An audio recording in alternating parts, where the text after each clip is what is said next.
దేవునికి వెర్రితనం ఉంటుందా? దేవునికి బలహీనత ఉంటుందా? 1 కొరింథీ 1:25 చూడండి. దేవుని వెర్రితనము మనుషుల జ్ఞానం కంటే జ్ఞానము గలదని, దేవుని బలహీనత మనుషుల బలము కంటే బలము గలదని వాక్యం చదివిస్తూ ఉంది. ఎప్పుడైనా వెర్రివాడిగా చెప్పబడ్డాడు, ఎప్పుడైనా బలహీనుడిగా పరిగణింపబడ్డాడంటే సిలువలో నీ కోసం నా కోసం వేలాడుతున్నాడు. చూసావా?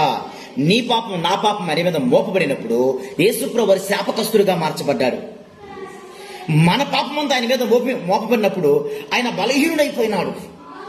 నీవు దేవుని కుమారుడు అయితే సిలువ దిగి రమ్ము అని ఒక వెర్రివాన్ని చూసినట్టుగా చూసినారు. ఇన్ని శ్రమలు ఎందుకు అనుభవించాడు తెలుసా? ఇంత బలహీనత ఆయనకి ఎందుకు వచ్చింది తెలుసా?